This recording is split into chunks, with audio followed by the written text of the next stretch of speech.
Oui, oui, oui, je sais qu'il n'y avait pas de son. Bien, bonsoir. Bonsoir à tout le monde. J'espère que vous arrivez bien à m'entendre. J'aimerais bien savoir si dans vos haut-parleurs, vous arrivez à entendre mon son. Euh, ok. Est-ce que je peux avoir quelques réponses dans le chat, s'il vous plaît? Histoire de savoir si tout va bien, si le son est bien clair, bien fort et que vous m'entendez correctement. Bien, parfait. Alors, je vais juste vous abonner 2-3 petites secondes parce que j'ai juste oublié une petite lumière. Et puis, vous savez, c'est un petit peu ma première. Donc, ben, écoutez, ma foi, comme c'est ma première, on va essayer d'être un peu cool. Et j'espère que vous allez être indulgents avec moi. Parce que, d'une part, ben, je découvre un petit peu la salle parce qu'elle est toute nouvelle. Elle m'a été confiée par Solar Group. Et je voudrais d'emblée les remercier, même si, bien évidemment, ils ne parlent pas forcément le français, sauf quelques-uns qui arrivent à me comprendre. Mais en tout cas, merci.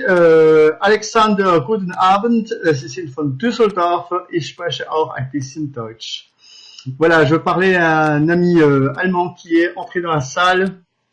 Est-ce que le webinaire sera enregistré? J'en sais rien. Des fois que vous auriez envie de l'enregistrer, ben, je vous laisse faire. Je vous abandonne juste quelques secondes, histoire de faire un peu de lumière.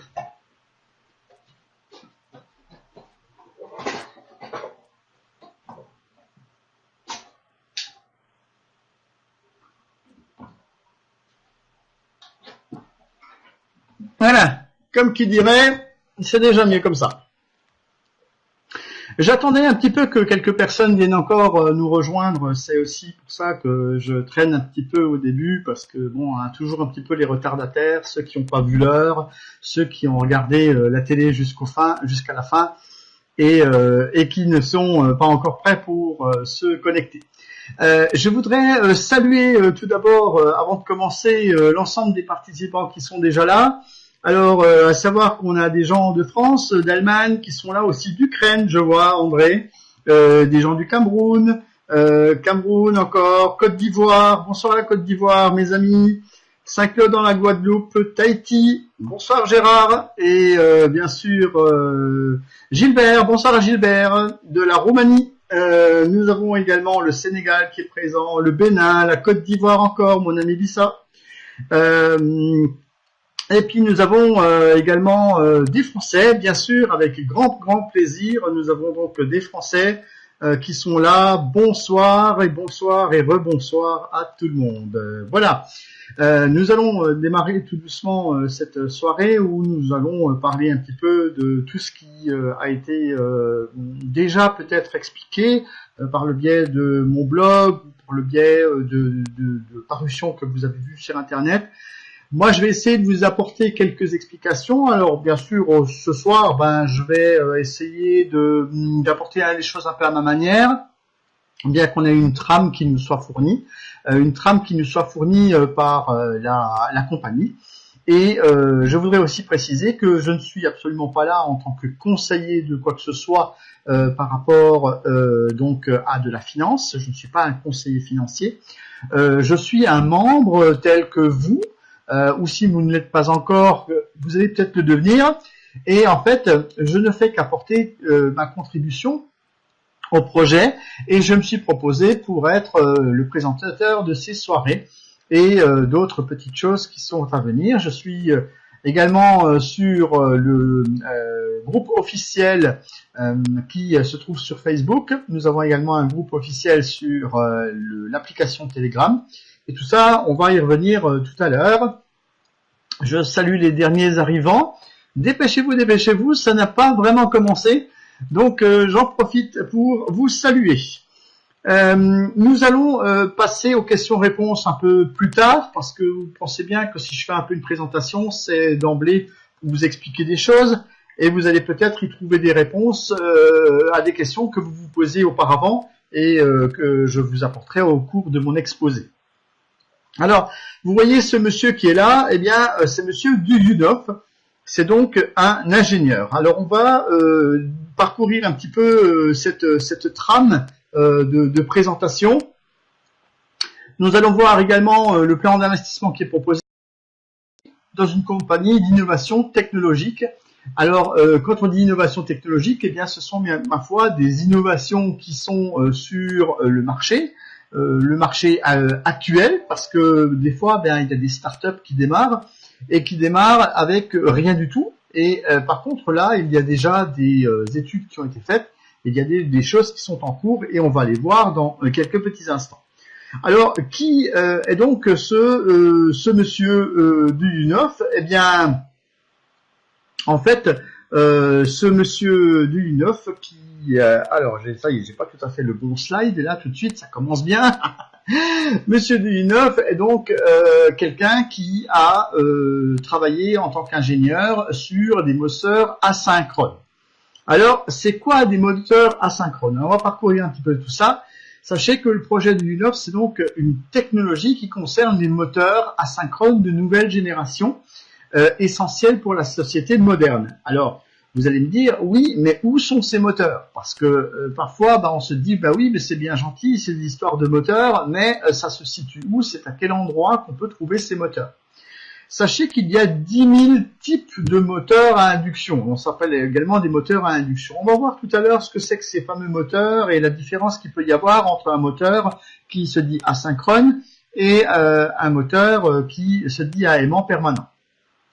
Donc, les domaines d'application de ces moteurs asynchrones sont très vastes, il faut le savoir, et il y en a beaucoup à travers le monde. Sachez qu'on en fabrique 7 milliards de moteurs qui sont donc fabriqués ou réalisés par an, je dis bien par an, 7 milliards de moteurs qui sont fabriqués par an à travers le monde.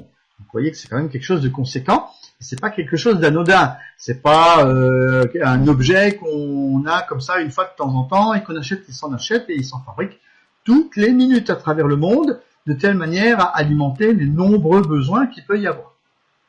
Alors, je vous l'ai dit, les domaines d'application sont vastes. En effet, c'est la base d'équipement des systèmes d'alimentation en eau, essentiellement. C'est des moteurs qui sont utilisés pour le chauffage, pour des systèmes de ventilation, du transport électrique également, parce que vous le savez maintenant, et on en reparlera dans quelques instants, l'environnement est un enjeu majeur à travers la planète, et on a besoin d'avoir petit à petit des moteurs qui sont de plus en plus propres, dits propres, de telle manière à fonctionner à l'électrique et supprimer donc tous les moteurs qui fonctionnent avec des carburants, qui sont maintenant un petit peu obsolètes. Et on a d'ailleurs des variantes qui sont faites dans ce domaine et des choses qui sont faites et qui ne sont pas qui sont en cours de route pour que les constructeurs automobiles notamment aillent utiliser ce type de moteur. Donc il faut dire que le monde actuel, le monde contemporain, a ses priorités et émet des souhaits. Donc, c'est-à-dire que dans notre monde d'aujourd'hui, on émet des souhaits. Ces souhaits sont basés sur des mécanismes et des technologies qui sont utilisés aussi très souvent dans les transports. Et par contre, quand on veut des transports, on veut maintenant avoir des transports qui soient sécuritaires. On veut aussi avoir des transports qui soient écologiques, qui soient verts, entre guillemets, et qui préservent donc l'environnement. Donc ça aussi c'est quelque chose d'important. Alors vous allez me dire, quelle est la relation avec un moteur électrique et l'environnement? Si c'est électrique, déjà on fonctionne sur de l'électricité. Mais par contre, si ces moteurs venaient à consommer moins d'énergie, là aussi on serait à nouveau dans un domaine très intéressant qui permettrait effectivement de dire que ces moteurs ont un avantage par rapport à d'autres, c'est-à-dire qu'ils ne polluent moins la planète parce qu'ils ne fonctionnent pas avec des carburants et qu'ils sont électriques. Donc déjà, du fait qu'ils soient électriques et non plus à explosion comme on dit pour les voitures, ça peut nous amener à faire des économies d'énergie et à moins polluer parce qu'il n'y a plus de gaz à effet de serre qui sont diffusés dans la nature. Il faut aussi savoir, et mon slide le montre ici, c'est que nous avons à travers le monde une consommation électrique qui est énorme par rapport à ces fameux moteurs électriques. Alors il n'y a pas que les moteurs électriques dans le chauffage, la ventilation, etc. Vous ne pensez même pas vous forcément à tout ce qui peut vous entourer, mais sachez que il y en a par exemple 12 moteurs à induction par habitant rien qu'en Russie. Grosso modo, allez, 12-13 moteurs, on pourrait presque dire, à travers la planète par habitant. C'est énorme. Vous n'y pensez même pas. Quand vous avez une pompe quelque part, quand vous avez des outils que vous utilisez, votre machine à laver, votre aspirateur. Ah ben oui, on n'y avait pas pensé. Ah ben oui, on n'y avait pas pensé du tout à tout ça. Mais oui, ils sont là, ces fameux moteurs. Donc, vous commencez tout doucement à comprendre de quel potentiel on parle. Parce que quand on veut se lancer dans un projet et qu'on a quelque chose en idée, qu'on veut faire avancer un projet, qu'on a l'intention d'avoir quelque chose d'intéressant, eh bien, dans lequel on va demander à certaines personnes de participer, donc d'investir, eh bien, en fait, on a besoin, effectivement, d'avoir quelque chose qui avance, quelque chose qui soit intéressant et qui ait du potentiel. Là, notamment, il faut le dire, les moteurs électriques asynchrones ont un potentiel. Alors, pourquoi asynchrone? C'est quoi ce asynchrone? C'est quoi la trouvaille? Parce que les moteurs, vous allez me dire, ça existait déjà avant. Alors, pourquoi tout d'un coup, maintenant, ces fameux moteurs de chez Duyunov seraient plus intéressants? Bien ça, on va le voir dans quelques instants. Quelle est sa trouvaille et pourquoi, eh bien, ces moteurs sont plus intéressants que d'autres et pourquoi on insiste pour pouvoir les utiliser à travers le monde. Alors, on va avancer un petit peu dans nos slides. Allez, c'est parti. Donc, je vous explique brièvement, mais sachez tout de même,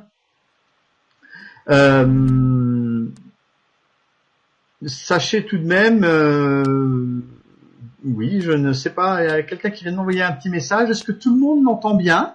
Est-ce que tout le monde est en ligne? Parce que visiblement, est-ce que tout le monde m'entend? Parce que apparemment, il y aurait des gens qui ne m'entendraient pas.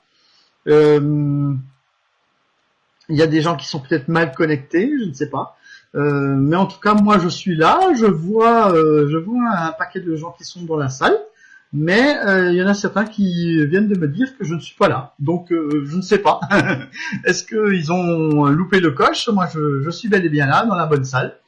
Si vous vous êtes trompé de lien, je ne sais pas. Mais en tout cas, moi, je suis là.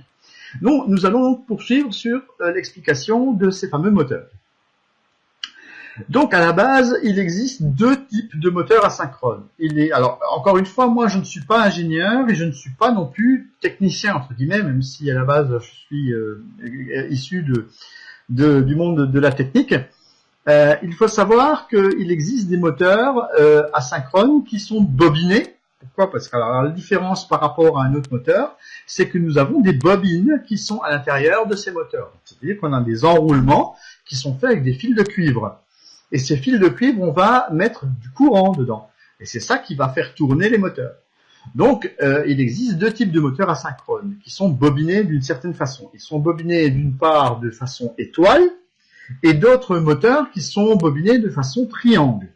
Donc, ce sont deux types d'enroulements qui sont utilisés dans un moteur asynchrone. D'ailleurs, à la base, lorsque vous avez un moteur asynchrone, eh bien, il y a des bobinages à l'intérieur et on peut changer les plots. Et en changeant les plots, on peut changer effectivement cette variante donc de étoile ou triangle. Et là, l'invention de Monsieur Duyunov, c'est que lui, il a mélangé les deux. C'est-à-dire que avant, on ne faisait soit que des étoiles, soit que des triangles. Et en l'occurrence, ici, on a mélangé les deux. Donc, on a mélangé le triangle et l'étoile en même temps. Et c'est ça, sa trouvaille. Et ça s'appelle la technologie Slavyanka, qui vient de slave. Donc, c'est une technologie Slavyanka. C'est pour ça que dans certaines publications et certains posts que je mets sur Facebook, vous voyez de temps en temps, eh bien, cette dénomination Slavyanka. Donc, voilà, c'est pour économiser de l'énergie électrique, améliorer les performances du moteur. Et l'idée de cette technologie, c'est qu'il consiste en une combinaison parallèle donc de ces deux types de bobinage classiques déjà existants, comme je vous l'ai dit, étoile et triangle, ce qui permet de créer un moteur capable de réduire considérablement sa consommation électrique. Donc on parle quand même de 30 à 40% de diminution de consommation électrique, ce qui est quand même relativement important. Il faut le préciser. Que quand on veut réduire la consommation électrique, n'oubliez pas, je vous l'ai dit tout à l'heure, 60% de l'énergie à tout le monde est utilisée par des moteurs électriques. Donc vous vous rendez bien compte que dans ce cadre-là, on a de grosses économies à réaliser. Imaginez que si vous réduisez ces 60% d'utilisation de 30 à 40%, eh bien oui, ça représente tout de suite une diminution de la consommation électrique à travers le monde.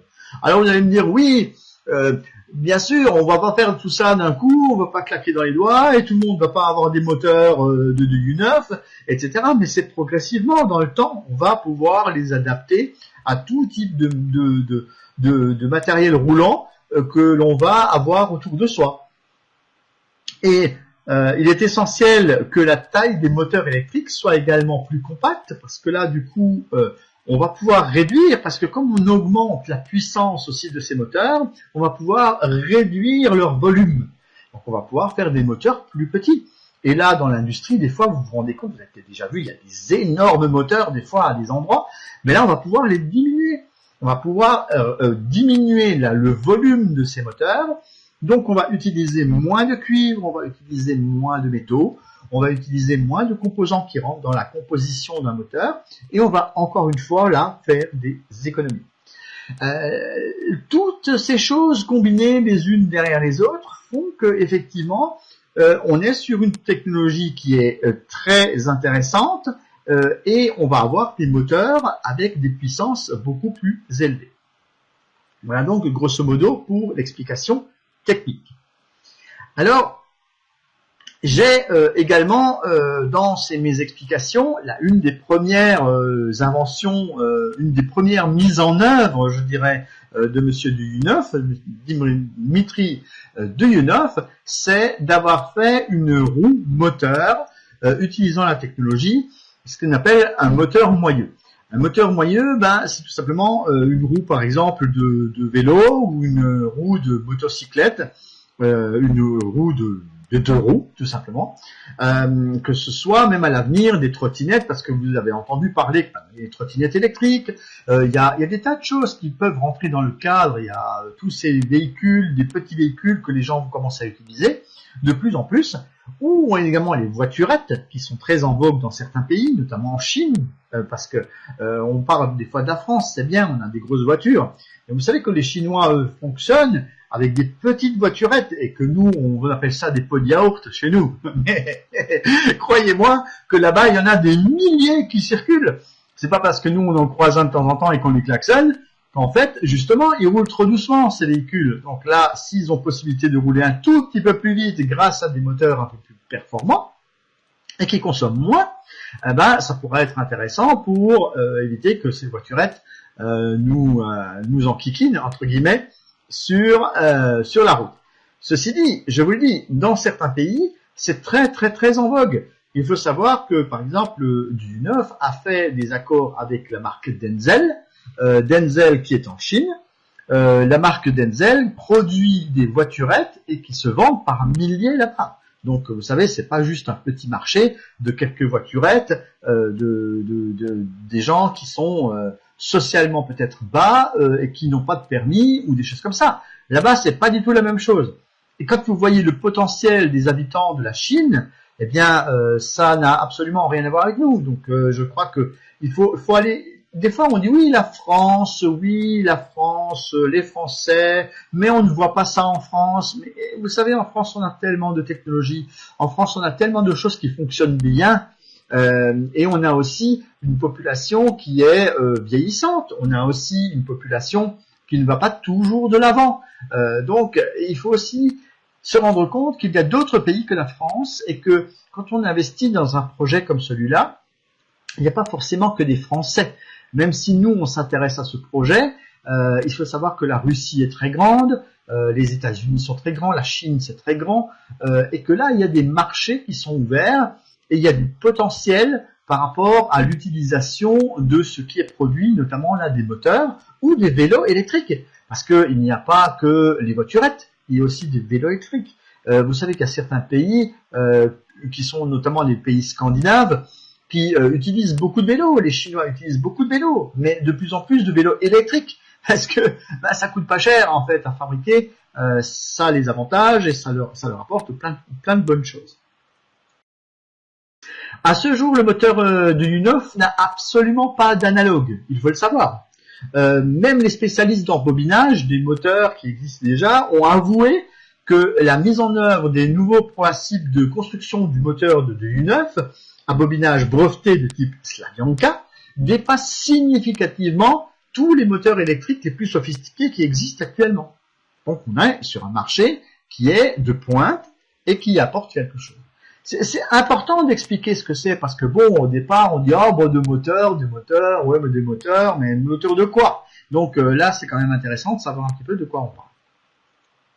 Alors, il faut quand même savoir qu'avec la création en 2015 de la première roue moteur, parce que là, je vous parle des roues moteurs, en fait, ça existe depuis 2015, parce que du U9, il a déjà commencé à travailler depuis très longtemps. Et puis, il a un ami qui s'appelle Victor Arestov, qui lui est originaire d'Allemagne, et qui est allé en Chine et qui allait présenter et faire des accords avec des Chinois. Donc, c'est grâce à lui, il est allé là-bas, il ne connaissait rien, il ne connaissait même pas la langue, il est allé s'implanter en Chine et il est allé montrer la technologie et il a réussi à faire des accords commerciaux, des accords de licence pour développer ce genre de moteur là-bas. Parce que bien sûr, on ne peut pas toujours fabriquer et tout transporter, vous le pensez bien, les pays sont loin. Il faut aussi développer le transfert de technologie, et c'est ce qui a été fait notamment pour les différents types de moteurs qui sont proposés.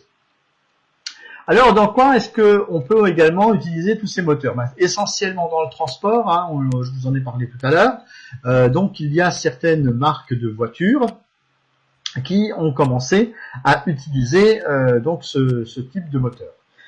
Il y a également des essais qui ont été faits sur des trains, des essais qui ont été faits sur des voitures, des mobylettes, des motos, des vélos, etc. Même un bus qui a été équipé de telle manière à essayer de voir, et puis des voitures aussi qui ont été équipées, notamment des Kangoo, également la Twizy, hein, pour les Français qui connaissent la petite voiturette de chez Renault.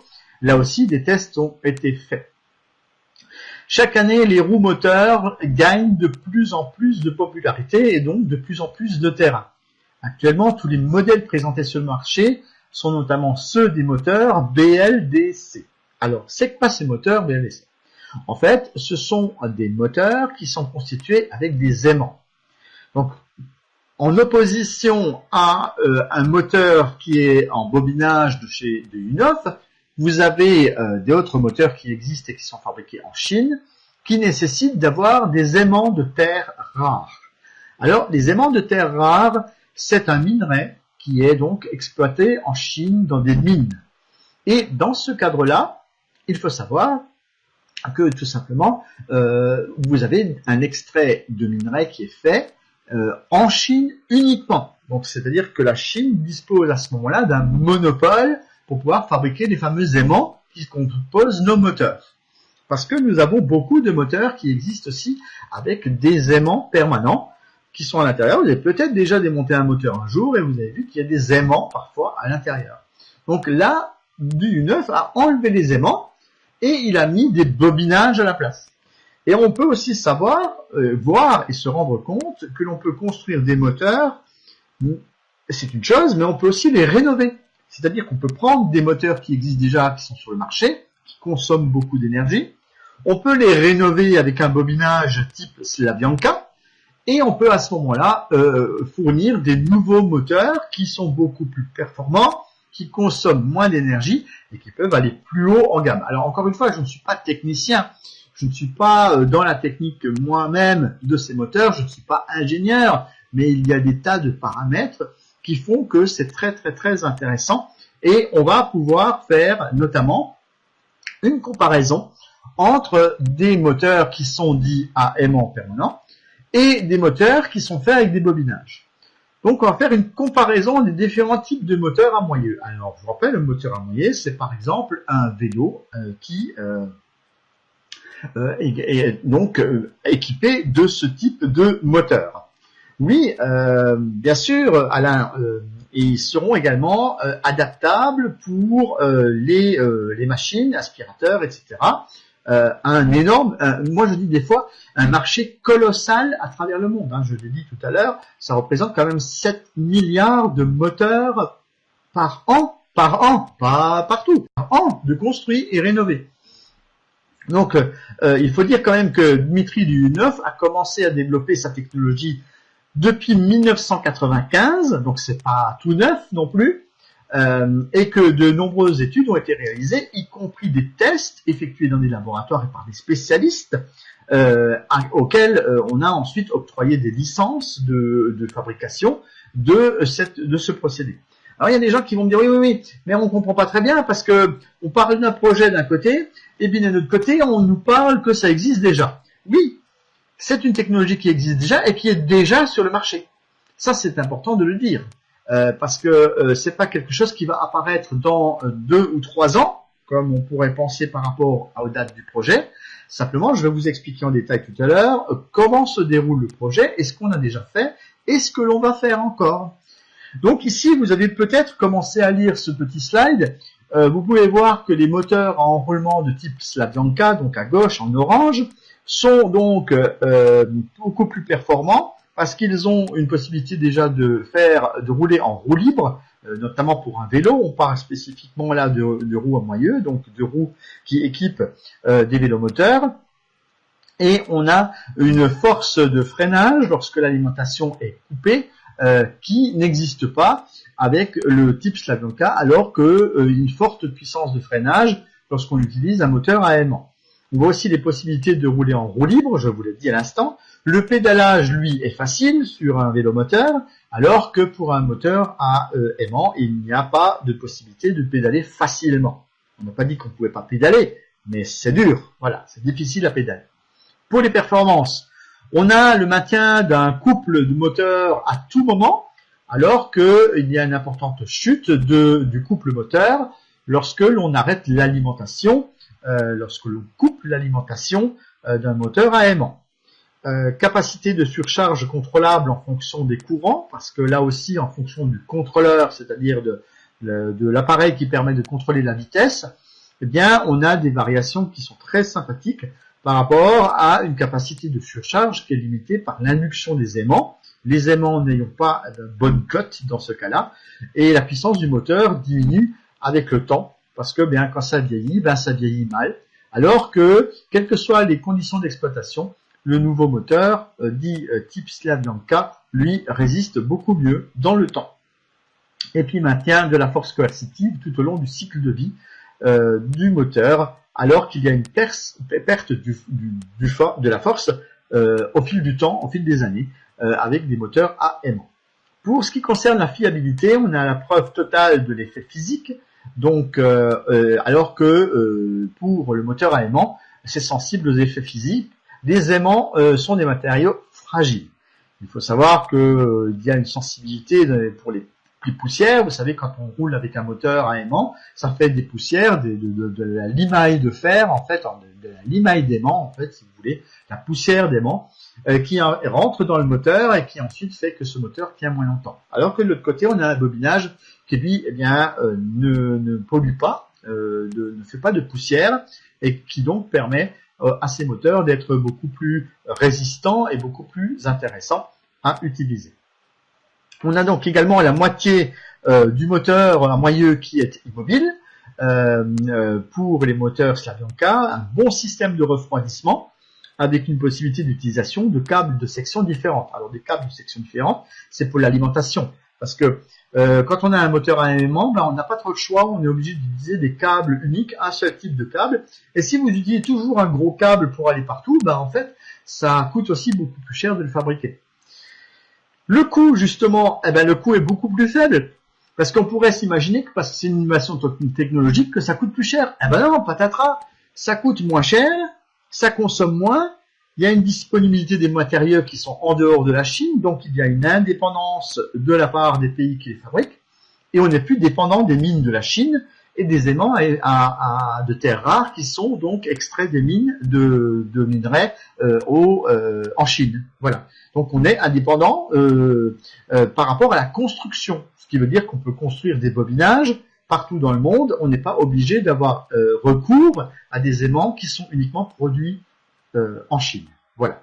Alors, vous voyez, ça veut rien dire parce que quelque part, Victor Aristov va lui en Chine et propose des moteurs du U9. C'est pas parce qu'ils ont beaucoup de moteurs à aimant qu'ils sont pas intéressés par la technologie, hein, comme quoi ils sont aussi ouverts à la technologie, à faire plein de choses. Vous savez très bien que les Chinois ou tous les Asiatiques sont férus de technologie. Vous le voyez d'ailleurs par vos smartphones qui, eux, ne sont pas encore avec des moteurs, mais en tout cas, il faut le dire, sont fabriqués dans les pays asiatiques, là où il y a beaucoup de technologies qui se mettent au point. Alors, pour viser le lancement de la technologie au niveau international, le projet a choisi notamment le financement participatif pour pouvoir apporter quelque chose d'intéressant. Alors moi, je voudrais vous partager pendant quelques instants l'avis d'un monsieur qui, lui, a une entreprise dans le sud de la France. C'est un Français et je vous propose de l'écouter. Il vend des voiturettes, lui, électriques, et il s'est mis effectivement au moteur de chez du U9. Alors, juste petite précision, vous allez voir la société ASEPP. Il faut savoir que ASEPP, c'est justement la société dirigée par Dmitri Duyunov et par son fils, et qui propose justement la technologie. C'est eux qui ont fait la création de la technologie et qui la proposent à la société Sovelmac dans laquelle on va être proposé d'investir, qui est une start-up. Mais en l'occurrence, ASCPP est le créateur à la base de cette technologie et ASCPP est donc cité dans cette vidéo. Petite vidéo de 2 petites minutes. Je vous propose d'écouter le monsieur qui parle français. Profitez-en. Et comme ça, je reviens dans quelques secondes. Voilà, je vous laisse avec lui. Comme vous avez pu le voir, eh bien, et l'entendre, c'est pour ceux qui n'avaient pas le son au début, c'est arrivé après. Bravo, merci pour l'aide apportée aux autres participants. Il faut savoir qu'effectivement, c'est quelque chose qui a vraiment de l'avenir pour nous actuellement, donc d'avoir l'occasion de participer au développement de ces moteurs. Alors, nous allons arriver à l'objectif du projet. Pourquoi est-ce que ce projet a été, je vous ai commencé à vous parler de financement participatif tout à l'heure.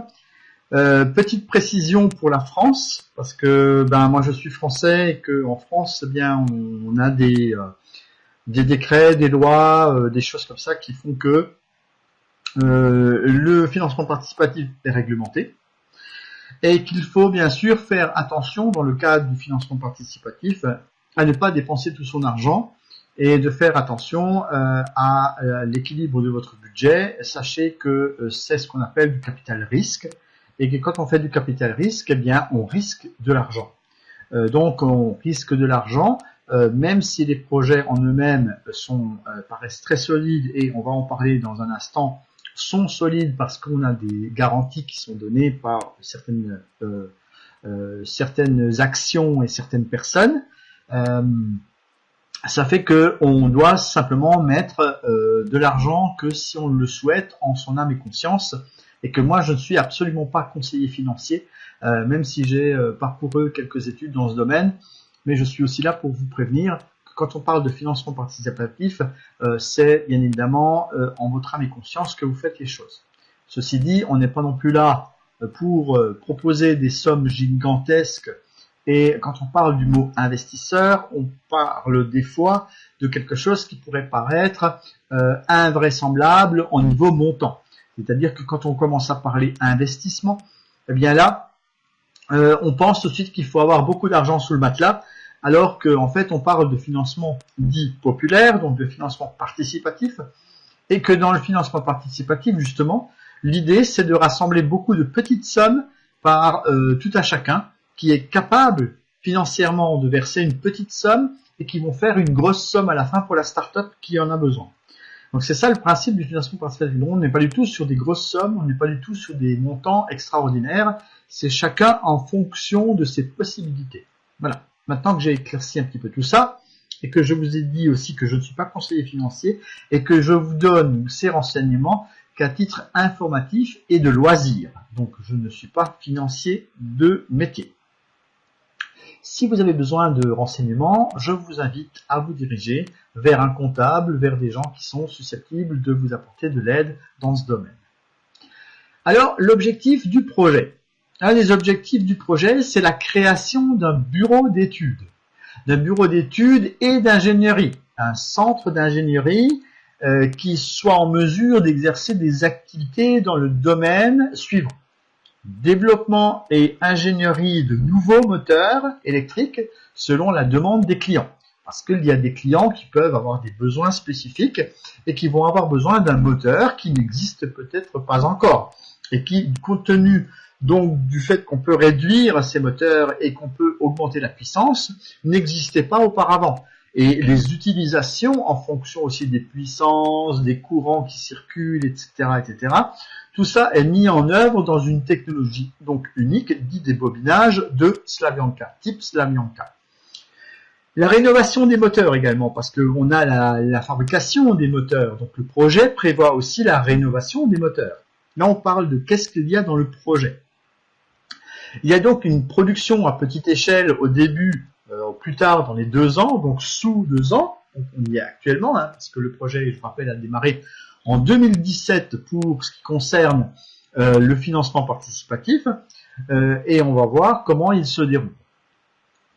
La production de moteurs originaux en série, donc c'est ce que je vous disais tout à l'heure, des moteurs qui n'existent pas et qui seraient réalisés par des prototypes au départ et ensuite fabriqués en série.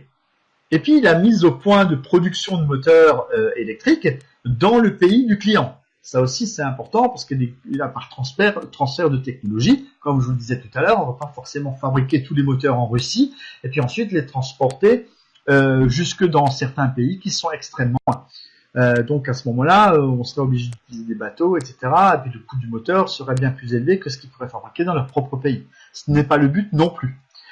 C'est pour ça que des licences sont distribuées et on propose déjà aujourd'hui du transfert de technologie. Il faut savoir qu'il y a des sociétés qui existent en Russie qui développent déjà le principe par le biais de licences données par ASCPP et que c'est ce qui permet déjà d'engranger de l'argent. En fait, il n'y a pas que le financement participatif qui engrange de l'argent pour faire fonctionner tout ça. Il y a aussi, bien évidemment, de l'argent qui rentre de la distribution de ces licences qui sont donc données à différents organismes et différentes sociétés à travers le pays et à travers le monde. Parce que je vous ai parlé tout à l'heure de la Chine. Alors, il est prévu de construire sur le territoire d'une des zones économiques spéciales, donc c'est à la ZES, une zone économique spéciale près de Moscou, pour bénéficier de certains avantages, parmi lesquels une infrastructure particulière en relation avec les administrations, avec les douanes, avec des moyens de transport qui sont à la portée et au croisement d'autres moyens de transport pour pouvoir aller beaucoup plus vite à différents endroits du monde. Et également une interconnectivité, que ce soit communication à tous les niveaux, c'est quelque chose d'intéressant. Et surtout, il y a également une reconnaissance. Alors, le lancement de ce projet de département d'ingénierie et de conception qui va concevoir les moteurs nécessite de construire un bâtiment. Donc, vous avez compris que votre argent, si vous participez à ce projet en tant que financement participatif, va servir à construire ce bâtiment d'ingénierie qui sera donc la société Sovelmac qui va s'implanter dans la zone à la Buchero. Alors j'espère que je prononce bien. Je vais regarder si donc c'est dans la zone Technopolis de Moscou. À la Buchevo, ça y est, je l'ai repéré. À la Buchevo, voilà. Donc c'est dans cette zone que a l'intention de s'implanter ASCPP et également la société Sovelmac. Alors, si vous voulez, il y a plusieurs entités dans ce qu'on propose. Vous avez ASCPP, qui est en fait le concepteur et l'ingénierie qui ont créé ce type de moteur avec M. Dudunov et son fils. Ils sont entourés de certains ingénieurs et ils ont fait le nécessaire pour pouvoir développer donc ce type de moteur. Ensuite, vous avez la société Sovelmax. C'est la société dans laquelle nous investissons aujourd'hui et qui tend à se développer et à faire des propositions et qui en fait met en œuvre les technologies développées par ASCPP. Donc ASCPP a créé la technologie. Ensuite, Sovelmax, c'est la société qui va construire un bâtiment, qui va construire un bureau d'ingénierie et qui va développer des fabrications de moteurs industrialisés. Parce que là, pour l'instant, tout est un peu, entre guillemets, manuel. Hein. On fait des opérations et on tend à industrialiser, à vendre le concept à des gens qui ont déjà des usines dans d'autres pays et qui peuvent développer la technologie et la mettre en œuvre eux-mêmes. Mais il faut savoir que du côté de la Russie, on va construire un bâtiment et que ce bâtiment d'ingénierie est spécialisé, très spécialisé justement dans tout ça, va permettre d'accueillir donc les principes de fonctionnement de ces moteurs. Alors, qu'est-ce que l'on a besoin? Qu'est-ce que dans le projet, quels sont les besoins que l'on va avoir pour établir ce projet d'investissement? La multiplication et les extensions de la production, la technique de vente et les outillages pour la fabrication des productions, c'est ce qu'on a besoin. La vente du produit final, parce qu'on peut aussi construire des vélos et des vélomoteurs, donc on peut aussi créer des usines qui vont fabriquer ces vélomoteurs avec des roues moteurs et non pas des roues motrices, hein, parce que la roue motrice c'est la roue qui est entraînée par un moteur, mais là c'est la roue moteur, c'est-à-dire c'est une roue dont le moteur est intégré à l'intérieur par le principe du moyeu.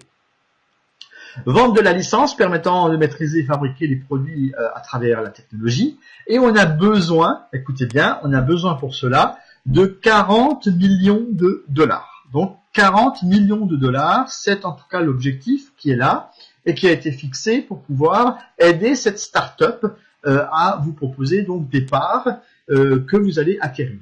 Alors vous allez me dire, ces parts, c'est quoi? Alors ces parts, il faut savoir que c'est ce qu'on appelle normalement des obligations convertibles. C'est-à-dire qu'à un moment donné, vous achetez des parts de cette société, mais que si la société va entrer en bourse, en fait, on va vous attribuer des actions après. Alors on utilise très souvent à tort le mot action parce que c'est une traduction littérale du mot anglais qui s'appelle share. Share égale action, et donc on pense qu'on achète déjà des actions. En fait, il n'y a pas d'action tant que ce n'est pas en bourse. Il y a d'autres financements participatifs qui existent, c'est basé sur exactement le même principe. Il n'y a pas d'action tant qu'il n'y a pas de bourse. Donc le prix des parts d'investissement dans la société est nettement inférieur à sa valeur nominale, la valeur nominale étant également fixée, je vous le redis, à 1 dollar la part.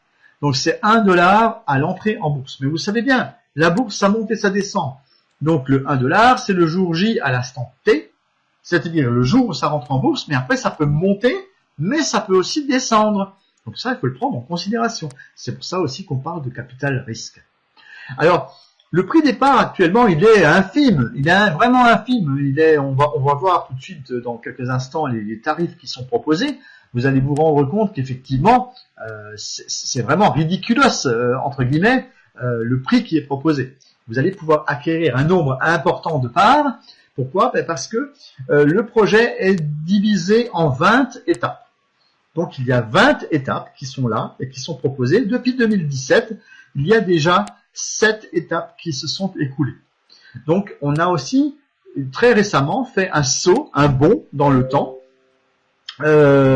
Donc on est à l'étape 7 actuellement et on va aller passer à l'étape 9. Donc dans pas longtemps, précisément le 25 février. Alors le 25 février, vous allez me dire, c'est dans pas longtemps. Là on est le 22 janvier, c'est grosso modo dans un mois. Donc dans un mois, eh bien, non, pas 2020. non. Alors l'entrée en bourse est prévue dans combien de temps, dans combien de mois et dans combien d'années? Alors Alain, on va répondre à la question. Il y a 20 étapes. En gros, une étape, ça dure 3 mois. Donc, grosso modo, il y en a pour 3 ans. Oui, il y en a pour 3 ans. C'est un projet à long terme. C'est pas, on claque pas dans les doigts et on construit des usines et puis tout va tout de suite. C'est un projet. C'est un projet, une start-up. Vous avez déjà vu, vous, des start-up qui démarrent comme ça, elles partent de zéro un jour et 3 jours après, elles sont millionnaires. Ça n'existe pas. C'est pas une baguette magique. Les moteurs, faut bien les construire. Les fils et tout ça, faut bien les mettre dans les moteurs. Il faut fabriquer les usines, il faut vendre la technologie, il faut proposer le produit à travers le monde. Vous croyez qu'on claque comme ça dans les doigts et hop, et tout tombe tout seul? Non, non, non, non, non, faut arrêter, ça n'existe pas. C'est comme quand vous travaillez pour constituer de l'argent pour vous acheter, par exemple, une maison. Vous n'allez pas claquer dans les doigts, vous n'allez pas trouver un travail et du jour au lendemain, vous allez redevenir tellement riche que vous allez avoir une maison. C'est quand même quelque chose d'un tout petit peu logique. Restons dans quelque chose de normal et de traditionnel qui avance dans le temps, qui avance souvent plus vite qu'on ne le pense. Mais on a envie des fois de mettre la charrue avant les bœufs. C'est ce qu'on dit. Et là, c'est pas ce qu'il faut faire. Là, on vous propose d'obtenir des parts de la société, sachant qu'on vous allez pouvoir obtenir des parts de la société à un prix ridicule, parce que c'est des centimes de centimes que ça coûte pour une part, et que dans quelques années, dans 2 ans ou 3 ans, peut-être avant, si la chance sourit au procédé, eh bien vous aurez possibilité d'avoir des parts qui auront une valeur de 1 $. Sachant qu'aujourd'hui on les achète des centimes de centimes, ça, vous allez vite voir que ça peut être très très très intéressant et que cela représente pas forcément de gros investissements pour avoir quelque chose dans quelques années. Donc les parts de placement deviennent plus chères à chaque étape parce que ça rentre dans un processus qui existe, qui s'appelle les obligations convertibles en actions. Et dans un processus d'obligations convertibles en actions plus tard, quand ça rentrera en bourse, je reprécise, eh bien, on a des étapes qui sont franchies et à chaque étape, la valeur de ces parts augmente. Et c'est pour ça que les gens vont devoir se dépêcher des fois à la veille d'un changement d'étape pour pouvoir acheter des parts à un tarif beaucoup plus intéressant que à l'étape suivante où le projet a, ma foi, pris de l'essor et est arrivé à quelque chose. Et alors, on peut encore une fois se poser la question, mais est-ce que cette société Sovelmac tient le choc? Qu'est-ce qu'elle a comme contrat? Est-ce qu'elle a quelque chose qui est déjà en route? Est-ce qu'on a possibilité de voir les choses? Il faut prévoir les choses, vous voyez, sur 20 étapes, 3 ans, entre 2 et 3 ans, et 40 millions de dollars. Donc vous voyez bien que on ne vous ment pas, on ne vous parle pas de magie. Ce n'est pas ici un hype ou des trucs où on gagne de l'argent tout de suite et en gros montant. C'est progressif et en fonction de matériel réel. Un moteur, c'est physique, c'est pas quelque chose de virtuel sur Internet. C'est de la technologie, ce sont des matériaux, ce sont du matériel qui est vendu à travers le monde et c'est du matériel physique. C'est quelque chose de physique. On va pouvoir le prendre en main, on va pouvoir le brancher, on va pouvoir le tester, etc. Alors, la société ASPP a déjà 20 000 entreprises de production de moteurs en vue qu'elle pourrait démarcher. Il y a également les constructeurs automobiles qui sont un potentiel énorme. Il faut savoir tout de même qu'il y a quand même 5000 fabricants de voitures au monde. C'est pas rien. Et que même s'il y en a que quelques-uns qui adopteront ce principe de fonctionnement du moteur Slavyanka, ça représenterait très vite des milliers et des millions de moteurs à produire donc par le procédé du Munov, pour lesquels on va à ce moment-là transférer la technologie donc à ces fameuses entreprises. Nous allons arriver au mode des packs. Alors on achète les parts actuellement par le biais de certains packs. Des packs qui contiennent non pas 1 ou 2 ou 3 parts, parce que ce serait vraiment ridicule, et d'ailleurs vous pourriez même pas les payer parce que c'est moins de 1 centime. Regardez la colonne du prix unitaire sur ce slide. Vous voyez qu'actuellement en étape 7, on est actuellement à l'étape 7 et on va passer à l'étape 9 bientôt. Alors pourquoi on passe à l'étape 9? Parce que le projet avance plus vite que prévu. Il y a eu notamment l'accord de cette zone économique spéciale, et je vais en reparler dans quelques instants, de cette zone économique spéciale, de telle manière à ce que vous puissiez vraiment vous rendre compte qu'il y a là des garanties qui sont données par rapport aux investisseurs qui veulent laisser un petit peu d'argent. On parle des fois en France toujours du fameux paquet de cigarettes où les gens pourraient arrêter de fumer et utiliser l'argent pour l'investir dans quelque chose de bien plus intéressant que de se détruire la santé. Bon, on peut l'utiliser, moi-même je ne fume pas, c'est un peu facile quand on ne fume pas de dire ce genre de choses. c'est moins facile pour ceux qui veulent arrêter et qui n'y arrivent pas forcément. Donc, mais c'est un exemple qui est souvent donné dans la vie, où on dit on dépense de l'argent pour autre chose et pas forcément pour quelque chose d'utile et qui pourrait nous rapporter plus tard. Donc voilà, c'est là l'occasion de pouvoir peut-être investir des petites sommes de l'ordre de 50 $ ou 100 $ par mois pour pouvoir acquérir des parts de cette société. Alors on a des packs à 500 $, des packs à 1000 $, et là où ça devient très très intéressant, c'est dès qu'on commence à descendre dans le tableau. Parce qu'au début, on se dit, oh oui, mais moi je suis pas sûr, j'ai pas beaucoup d'argent, moi je vais pas mettre de trop, mais regardez voir ce qui se trouve un peu plus bas.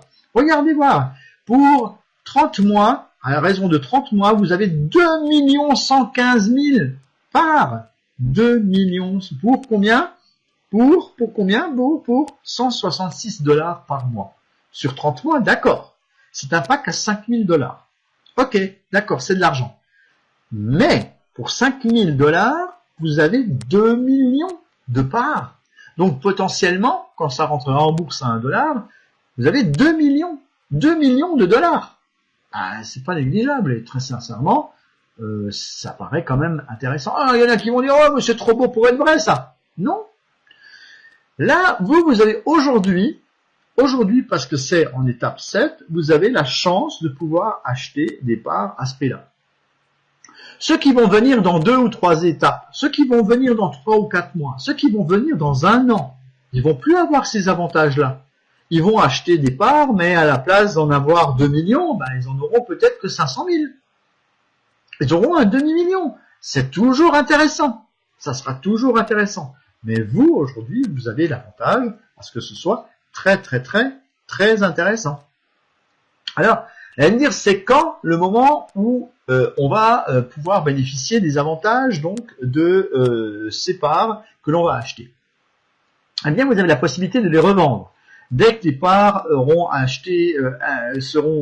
prix élevé lors de l'entrée en bourse, vous ne revendez pas forcément les actions si vous voulez les garder, mais vous bénéficieriez des dividendes parce que ce seront des actions. Et qui dit action dit dividende. C'est-à-dire que 1 an après, je précise bien 1 an, écoutez bien, 1 an après l'entrée en bourse, vous avez possibilité de récupérer ce que l'on appelle les dividendes une fois que le bilan a été fait de la société, que la société dégage des bénéfices. Elle va diviser les bénéfices par le nombre de parts qui existent et elle va donner 1 centime, 2 centimes, 3 centimes, 10 centimes, 20 centimes, etc. en fonction des bénéfices graduels, en fonction des années. Elle va redistribuer ces fameux bénéfices aux détenteurs de parts, ceux qui les ont gardés, pas ceux qui les ont revendus. Si vous les avez vendus, vous n'avez plus rien.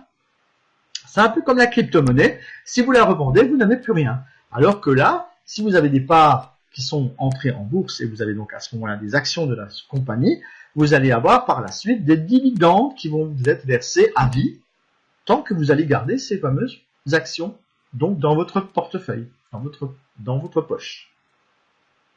Donc soutenir la technologie et donner une possibilité à cette entreprise russe d'accéder au marché mondial. Ah oui, oh c'est russe. Oh bah dites. Ben moi je vais vous dire, moi je parle pas russe non plus. Mais en tout cas, il faut quand même se rendre compte d'une chose, c'est qu'ils développent quand même des projets très intéressants et qui nous permettent d'avoir, puis il faut arrêter un petit peu aujourd'hui avec l'histoire des fameux emprunts russes dans le temps, parce que vous savez, on avance un petit peu quand même dans le temps. Il faut vivre avec son temps, il faut pas vivre avec son passé, même si on peut récupérer la sagesse, se préoccuper de l'histoire, de retirer les enseignements de différentes choses. Mais il faut aussi aller de l'avant, il faut aller avec le progrès, il faut voir comment on peut aujourd'hui s'enrichir peut-être un peu plus facilement que de trimer toute la journée à travailler dans les mines, par exemple, et d'avoir un salaire au bout du mois qui n'est pas forcément là pour couvrir, et Dieu sait qu'en France, on en parle beaucoup en ce moment. Donc, essayez de sortir un petit peu du lot, essayez de consacrer peut-être un petit peu de votre argent dans ce domaine-là, sans trop exagérer non plus. Ne mettez pas votre foyer en péril. Et à ce moment-là, vous allez pouvoir avoir quelque chose d'intéressant qui puisse vous rapporter dans le temps. Dans le temps, je précise encore une fois. Alors vous allez me dire, oui d'accord, mais c'est bien gentil, mais il va donc falloir attendre. Donc il va falloir attendre que tout ça, ça se fasse. Oui, vous le voyez ici, je vous donne la courbe. Je vous donne la courbe avec les coefficients. Aujourd'hui, vous achetez à l'étape 7. Vous voyez, à l'étape 7, on est graduellement encore dans une étape très intéressante. Vous allez pouvoir avoir un tarif intéressant pour acheter des parts. Et après, graduellement, jusqu'à l'étape 20, bien sûr, ça va diminuer. Il y a des gens qui ne le comprennent pas. Mais oui, parce que la technologie, elle prend de la valeur. La technologie, elle est de plus en plus reconnue. Et quand quelque chose prend de la valeur, eh bien, ça coûte plus cher. Ça coûte plus cher. Et comme ça coûte plus cher, eh bien, ça devient plus rare. C'est aussi moins de parts. S'il y a moins de parts, elles deviennent plus chères. Est-ce que vous avez déjà vu un petit peu comment ça fonctionne, les fameux bus low cost? Voilà les avions low cost. C'est exactement le même principe. Si vous ne le saviez pas, je vais vous l'expliquer. Au départ, vous avez des places qui coûtent 5 €, par exemple. Je parle en euros. Pour monter dans un bus, Flixbus ou machin bus, ou je n'ai pas forcément de marque, ça n'a rien à voir, c'est pas pour vous donner une marque. Je n'ai pas de préférence, je les connais pas. Mais ce que je sais, c'est leur principe de fonctionnement, et ça a déjà été démontré à plusieurs reprises. Les premières places, c'est les moins chères. Par contre, au fur et à mesure que le nombre de places dans le bus se remplit, les places deviennent de plus en plus chères. Pour l'avion, c'est pareil. Quand vous allez sur Internet un mois avant, vous avez très peu de place dans l'avion. Donc, on vous les vend pas cher. Parce que la compagnie, elle veut rentabiliser. Mais dès qu'on s'approche de la date, en fait, les places commencent à augmenter jusqu'au dernier jour où elles sont extrêmement chères. Voilà. Et donc là, c'est le même principe. C'est exactement le même principe. Quand vous arrivez aujourd'hui, et quand est-ce que c'est le meilleur moment pour acheter? C'est maintenant qu'il faut acheter, pas demain. Parce que demain, dans un mois, c'est trop tard. Si vous dites, je vais prendre à la fin du mois, j'entends des fois les gens à la fin du mois, oui, mais à la fin du mois, ils ont autre chose à faire. Donc, ils ont une autre facture qui est tombée entre-temps, et puis entre-temps, ils font absolument rien du tout. Ils font absolument rien du tout. Donc, voilà un petit peu le cheminement de ce qui est proposé.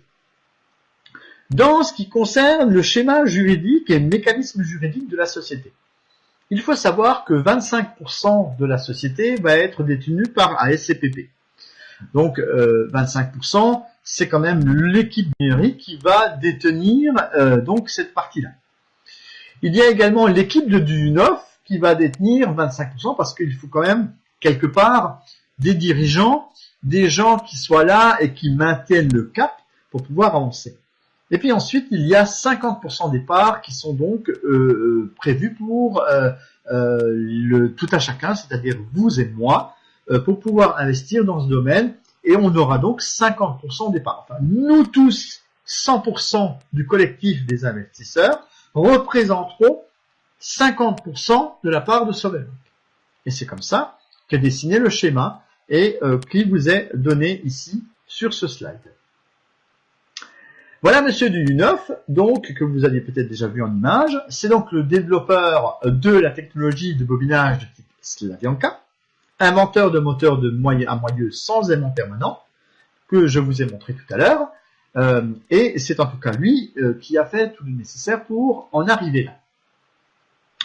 Donc, une économie d'énergie pouvant aller jusqu'à 40%, une réduction de 30% du prix de la fabrication des moteurs, passage du moteur de différentes classes. Si vous connaissez un peu les classes des moteurs, ça passe de la classe E1 à la classe d'efficacité E3, E4, et une intensification, pardon, je lis un petit peu sur mes notes, une intensification du couple moteur de 35% d'augmentation et une réduction des courants de démarrage de 35% également, et une diminution significative du niveau de bruit et de vibration des moteurs. Ça aussi, c'est important parce que la pollution sonore, vous le savez bien, c'est aussi un autre problème et un autre domaine.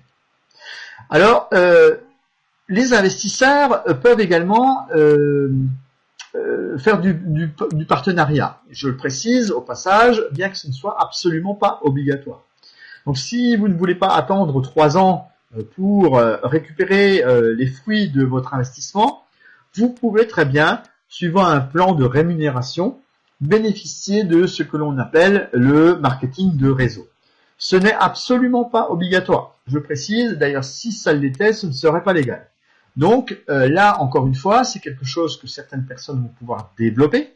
J'insiste beaucoup, moi, auprès des partenaires qui travaillent avec moi, des gens qui travaillent avec moi, par rapport à ce plan de rémunération qui peut leur permettre de financer d'autre part ou de financer les packs qu'ils achètent. Donc c'est une solution, c'est un moyen, mais ce n'est pas une obligation. Ensuite, je voudrais aussi préciser que la société fait des rassemblements, notamment du côté de Moscou ou en Russie. Il y a eu le 24 juin 2017 des gens qui se sont réunis dans une salle pour leur présenter, vous voyez, des motocyclettes montées avec ce type de moteur. Il y a également eu le 29 septembre 2018 à Moscou. Il y a eu également donc un rassemblement dans une grande salle avec des gens qui étaient là. Alors, précision, pour ceux qui voudraient faire un éventuel voyage, je suis peut-être moins partant pour y aller. Je vous en dirai plus dans quelques temps. Sachez que le 16 février, il y a à nouveau une conférence internationale à Moscou où vous allez pouvoir participer si vous êtes partant. Moi, je vous invite à me contacter en dehors de ce forum, de cette salle, pour pouvoir faire donc le nécessaire pour venir avec moi, éventuellement, si j'y vais, ou de programmer un voyage pour aller à Moscou. Comme ça, vous allez pouvoir toucher les moteurs, toucher les gens, voir la réalité. Et c'est ce qu'on a envie de voir des fois, parce que vous savez, on est ce qu'on appelle des Saint Thomas. Alors, je m'appelle pas Thomas, hein, je m'appelle Gilles. D'ailleurs, je voudrais remercier tous les Pavel qui sont également du côté de la Russie, parce que il y a une petite anecdote qu'il faut que je vous raconte. Nous avons donc une personne qui chapeaute un petit peu ce que je suis en train de faire ce soir là, voilà, de présentation, qui s'appelle Pavel. Il y a également un des présentateurs qui fait d'habitude les webinaires en russe, qui lui s'appelle également Pavel. Et il faut savoir que Pavel en français c'est Paul. Et il se trouve que mon second prénom c'est Paul. Je m'appelle Gilles Paul. Voilà. Bon, il se trouve que mon père, il s'appelait Paul et que j'ai son prénom. Donc on est dans un espèce de consortium de Pavel pour vous présenter et vous parler de Solar Group. Ah tiens, à propos de Solar Group. Alors qu'est-ce que c'est Solar Group? Alors Solar Group, c'est tout simplement la plateforme qui va récupérer vos financements. C'est la plateforme qui va récupérer votre argent et qui va le redonner à Sovelmac. Donc c'est pour donner un peu le schéma. C'est vrai que on ne peut pas tout expliquer en détail comme ça dans un webinaire. Alors, il peut y avoir des questions. Alors je vais remonter un petit peu le questionnaire. Est-ce qu'il y a un partenariat avec un autre financement participatif très connu dans le domaine des transports? Non. C'est important, je le précise, non, il n'y a pas de partenariat. Voilà, deux ingénieurs se connaissent parce qu'ils ont fréquenté l'école d'ingénieurs ensemble, donc ils se connaissent, mais il n'y a pas de partenariat. Il faut savoir que le mode de transport dont nous parlons, et qui est récent et qui est une innovation technologique, n'utilise pas de moteur asynchrone de chez Duyune. N'utilise pas, je l'ai bien dit, donc j'espère que vous n'allez pas répéter demain l'inverse, parce que ce n'est pas du tout ce que j'ai dit. N'utilise pas, parce que il faut savoir que ils utilisent des moteurs à aimant permanent qui sont fabriqués par eux-mêmes, donc ça n'a rien à voir avec du neuf. Voilà, il n'y a guère que la bicyclette, le tricycle si vous préférez, que utilise l'ingénieur du transport en question, qui est une fabrication de chez Duyune. Voilà voilà la relation qu'il peut y avoir. Ils se connaissent parfaitement bien. Mais ne jouent pas dans la même technologie et n'ont pas de partenariat. Je préfère le répéter 15 fois plutôt que de dire ensuite l'inverse, que les gens puissent raconter l'inverse. Si vous avez des questions, je vous invite à y aller dans le chat parce que moi, ça fait déjà un petit moment que je vous donne des explications. Est-ce que vous avez peut-être des choses que vous n'avez pas compris? Est-ce qu'il y a peut-être d'autres domaines où je peux vous expliquer où il y a des moteurs? Ça, je peux peut-être vous dire. Alors, il y a des véhicules électriques, les vélos électriques, les navires marins, fluviaux, à traction électrique. Il y a des planches gyroscopiques, hein, donc là, on commence à en voir un petit peu partout. Des avions électriques, ça existera aussi à l'avenir.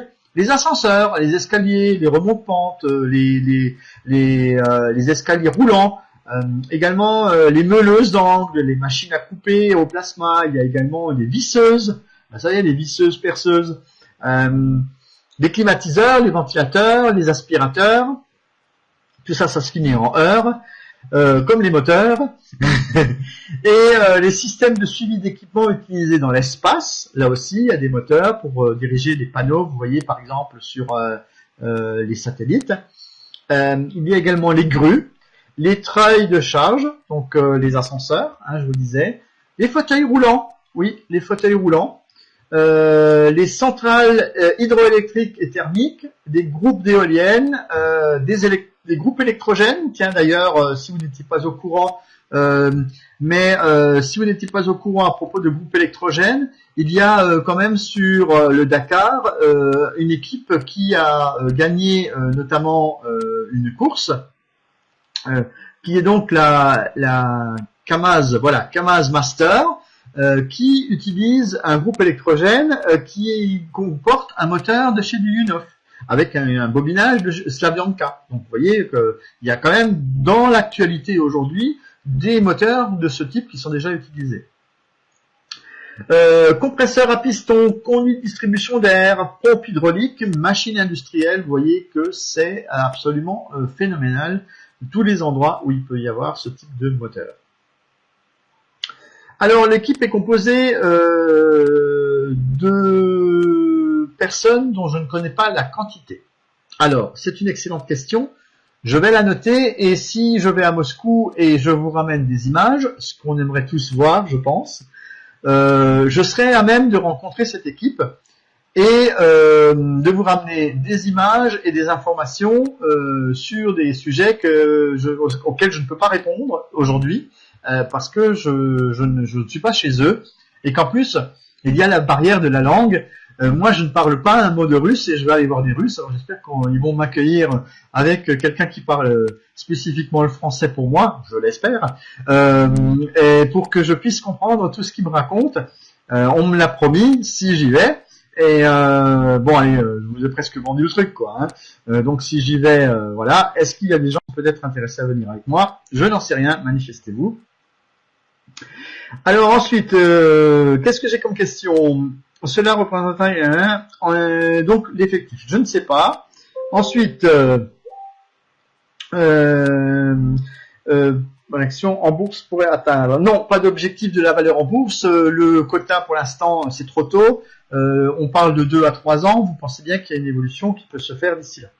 J'ai oublié de préciser quelque chose. J'ai parlé, moi, à un moment donné, de garantie. Sachez que lorsque l'on arrive à rentrer dans une zone économique spéciale, il y a également un cautionnaire à avoir. On peut pas, parce que rentrer dans une zone économique spéciale, c'est quelque chose qui est accordé par l'État de la Fédération de Russie. Donc si l'État vous accorde de rentrer dans une telle zone, ça veut dire que vous montrez déjà patte blanche quelque part. Vous montrez déjà que vous êtes une société innovante de la technologie et que vous avez des garanties derrière. Alors ces garanties, c'est quoi? C'est d'une part le nombre de licences qui sont déjà en circulation, c'est également un cautionnaire, c'est-à-dire une société qui a prévu que si le financement participatif n'a pas lieu, que ce financement participatif ne fonctionne pas, eh bien qu'effectivement ils vont avoir l'occasion d'injecter autant d'argent qu'ils vont avoir besoin pour pouvoir se développer. Donc pour les gens qui ont déjà investi, qui ont déjà pris des parts dans cette société, vous avez déjà une certaine garantie que tout cela va fonctionner. Que cet argent, même si le financement participatif, entre guillemets, capote, eh bien, vous allez avoir quelque chose en retour parce que cette société est déjà là pour pouvoir apporter son soutien. Et c'est un soutien écrit, bien évidemment. S'il ne l'avait pas, il n'aurait pas pu intégrer la zone économique spéciale. Quels sont les moyens de paiement qui marchent en difficulté actuellement? Eh bien, Uber, il faut utiliser vous avez des bitcoins qui fonctionnent, ADV Cash, Perfect Money. Vous avez également les cartes Visa, Mastercard. Bien sûr, pas sur tous les processeurs. Et si vous avez des problèmes d'accès et des problèmes pour payer, je vous invite à contacter le support. Ils arrivent à vous débloquer des cartes bancaires. Il suffit des fois de donner 4 premiers chiffres ou 4 derniers chiffres et quelques heures après, c'est débloqué. Donc, si vous êtes bloqué sur un paiement qui ne passe pas, ne vous arrêtez pas à ça. Le support est là pour vous aider. Ils parlent français, même s'ils utilisent des traducteurs, entre guillemets, que si des fois, quelques petits problèmes de compréhension de l'un à l'autre. Mais grosso modo, ils utilisent des phrases toutes faites et puis ils vous répondent et croyez-moi, ça va très vite. Ils sont sympas, ils sont pas des fois hyper réactifs comme ça à la seconde, mais ils sont pas mal efficaces quand même. Voilà. Alors, peut-on distinguer un héritier au cas où je me rappelle pas avoir vu ce côté-là. Il faudrait que je me rappelle. Je ne sais plus. Je ne sais plus. Je ne veux pas dire de bêtises. Mais en tout cas, on va essayer soit d'apporter l'idée, soit d'y remédier, bien évidemment. Si ce n'est pas le cas, on va essayer de voir ça. Alors, laisser en russe le back-office. Alors, donc, y a-t-il eu déjà des démarchages faits de certains pays, des pré-contrats en vue? Oui, Alain, oui, bien sûr, il y a des pré-contrats qui sont en vue. Il n'y a pas seulement des pré-contrats, mais il y a déjà des contrats en place. Il y a des contrats en place, notamment avec des fabricants d'automobiles, de voiturettes, qui sont Denzel, et il y a également une voiturette russe qui s'appelle la SWAT, je crois, qui également est sur le point d'être équipée. Il y a 4 roues motrices qui sont fabriquées de chez du neuf. Et là, on attend juste la fabrication en série de ces moteurs-là. Ensuite, laisser le russe en back-office, j'ai pas très bien compris. Le back-office peut être transformé en français. Si vous ne le saviez pas, il suffit d'aller en haut dans le coin, il y a marqué RU. Vous le transformez en FR et c'est beaucoup plus facile pour y aller. Suite à l'inscription, y a-t-il vérification des documents à signature? Oui, il y a documentation à fournir. Alors, je relis la liste. Suite à l'inscription, y a-t-il vérification des documents et signature? Oui, alors il y a un contrat de partenariat à signer. Il y a un contrat d'investissement également. Alors, je précise que tout ça, c'est en anglais et en russe parce que les législations qui sont utilisées, notamment la plateforme Solar Group, est une plateforme qui est dans les îles Vanuatu. Donc, ce sont des îles qui sont à tendance britannique. Et donc tous les textes sont bien évidemment en anglais ou en russe. Mais après, il suffit aussi des fois de les mettre dans des traducteurs. Même un PDF, aujourd'hui, vous pouvez le mettre dans un traducteur et vous pouvez comprendre ce qui est écrit. La vérification, oui, il y a des vérifications de compte qui se font. Donc il faut fournir une pièce d'identité pour qu'on sache que à la fin, on puisse vous remettre un certificat. Parce que là aussi, il y a des certificats de propriété qui vous sont donnés par rapport à ce que vous avez acheté.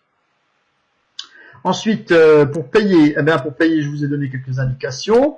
Qu'est-ce qu'il y a encore comme question auxquelles je pourrais vous répondre?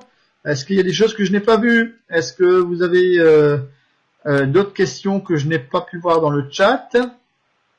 Est-ce qu'il y a des choses que j'ai sautées?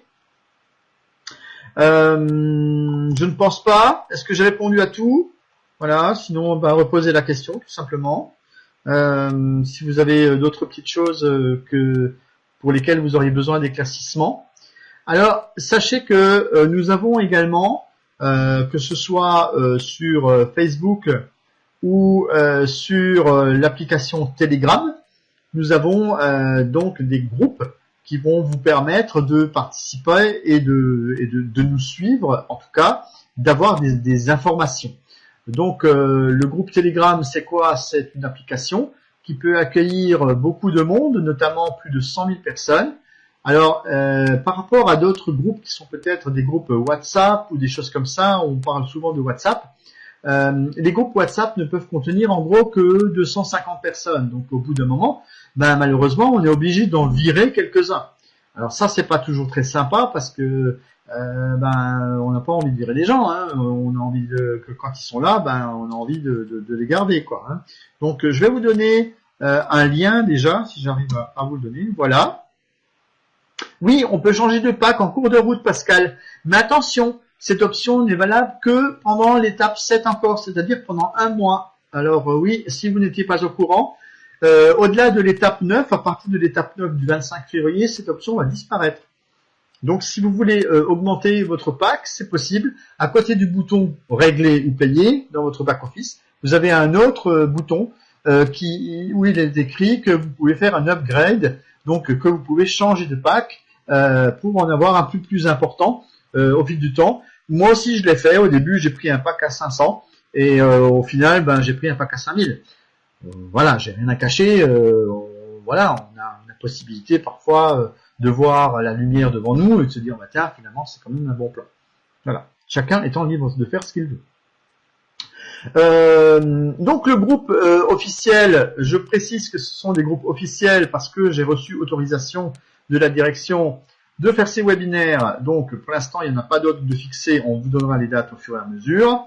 Que ce soit d'animer le groupe Facebook officiel également, parce qu'il existe un groupe Facebook officiel que je vais de ce pas également essayer de vous donner. Et puis vous avez d'un autre côté le fameux groupe Telegram sur lequel on peut accueillir beaucoup de monde. Alors le groupe Telegram c'est quoi? C'est plutôt un forum en fait. C'est un gros forum sur lequel vous allez pouvoir discuter, chatter entre différentes personnes pour pouvoir avoir des renseignements. Bon, c'est vrai que c'est moi qui réponds le plus souvent parce qu'il n'y a encore pas énormément de monde. Il y a une 60aine de personnes sur le groupe et il y a à peu près 200 personnes qui sont sur le groupe Facebook que je vous donne ici. Si vous n'êtes pas encore dans le groupe Facebook, je vous invite vraiment à cliquer. Peut-être que vous avez même déjà été invité et vous ne le savez même pas, et que vous avez déjà eu une pré-invitation et que vous n'avez même pas vu sur votre compte Facebook. Alors pourquoi Facebook? Parce qu'il y a quand même la plupart des gens qui sont sur Facebook. Alors on pourrait créer des tas d'autres groupes. Il y en existe déjà.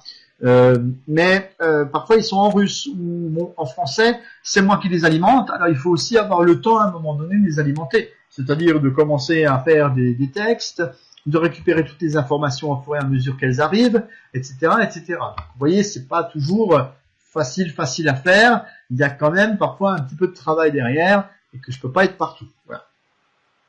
Bon, alors on essaie de faire le maximum. On essaie aussi d'aider des gens qui sont dans notre équipe. Moi, je vous invite à rejoindre mon équipe en toute sympathie. Sachez que je serai très heureux de vous compter parmi ces personnes dans mon équipe et me rejoindre. Si vous ne savez pas comment me rejoindre, vous pouvez me contacter sur Internet. Vous pouvez même me laisser un petit mot à la fin là, sur le chat. Et si vous avez été invité par une autre personne, eh bien suivez le lien dit de parrainage ou son lien d'affiliation pour pouvoir participer à tout cela. Vous voyez, par exemple, des informations sur des vélos qui ont été exposés avec des expositions qui existent déjà à travers la Russie avec des démonstrations qui sont faites sur des moteurs, des vélos qui sont présentés avec des roues moteurs, non pas des roues motrices, je précise, voilà. Je vais vous parler de l'avancée du projet pour terminer, à moins que vous ayez encore l'une ou l'autre question. Je vais vous mettre une petite vidéo sous-titrée cette fois-ci, donc en français, je précise, mon rôle étant celui de vous apporter des informations en français. Nous allons bientôt fixer une nouvelle date de webinaire. Je vous invite vraiment à inviter d'autres personnes à venir pour qu'on soit de plus en plus nombreux. On va également très certainement essayer de faire une démultiplication d'invitations par le biais de Facebook. Essayer de voir si on peut faire également des lives de ce webinaire, parce qu'on me parlait tout à l'heure d'enregistrement et des tas de choses comme ça. C'est pas toujours forcément évident de le faire. Par contre, on peut également vous inviter effectivement à nous rejoindre via des canaux spécifiques, nouvelles technologies, nouvelles possibilités de faire des directs dans vos réseaux sociaux habituels sur lesquels vous êtes déjà. Voilà un petit peu ce qui est proposé dans les prochains temps. Pour l'instant, comme je vous l'ai dit, pas de webinaire. Par contre, les prochaines dates, notez-les bien, 16 février, conférence internationale à Moscou. Le 25 février, c'est changement d'étape. On va passer de l'étape 7 à l'étape 9, avec une forte chute donc du nombre de parts que vous allez pouvoir acquérir. Donc dépêchez-vous, on ne vous le dira jamais assez. Quand est-ce qu'il faut investir? Maintenant. Quand est-ce qu'il va falloir prendre des parts? Maintenant. Voilà, comme ça vous savez tout. Et j'espère que vous avez passé une agréable soirée. Je vous passe pour finir une petite vidéo qui va très certainement vous plaire. Je vous rappelle qu'elle est sous-titrée en français. Je voudrais encore une fois remercier la direction de Solar Group et des moteurs du Dunov pour m'avoir accordé cette salle officielle qui me permet de vous faire des présentations dorénavant en français. Petite question encore? Non? Tout va bien? Est-ce que j'ai tout résumé? Bon, bien sûr, je pourrais encore en dire plein, mais voilà, l'heure tourne, je pense que j'en ai dit largement. Si vous avez des questions, n'hésitez pas, il y aura possibilité de se revoir ou de me contacter. Voilà, je suis sur Facebook également, vous avez mon nom, vous me retrouvez facilement. Ma tête, vous l'avez vue, comme ça vous me reconnaîtrez sur les photos, ça sera plus facile. Excellente soirée, je remercie encore une fois tous les participants, que ce soit les gens qui viennent de France, d'Allemagne, Guten Abend à Alexander, qui était là, également bonsoir à l'Ukraine, au Cameroun, à la Côte d'Ivoire, également à la Guadeloupe, également à la Polynésie française, à la Roumanie, qui était également présente, le Sénégal. Nous avons également tous les Français qui sont présents dans la salle et qui sont assez nombreux, j'avoue, ce soir. Merci en tout cas à vous d'avoir été présents et de m'avoir écouté pendant tout ce temps pour vous donner des explications sur Solar Group. Petite vidéo, bye bye des amis, à très très bientôt sur les ondes, comme on dit, et à très bientôt dans un autre webinaire du même style. Bonne soirée.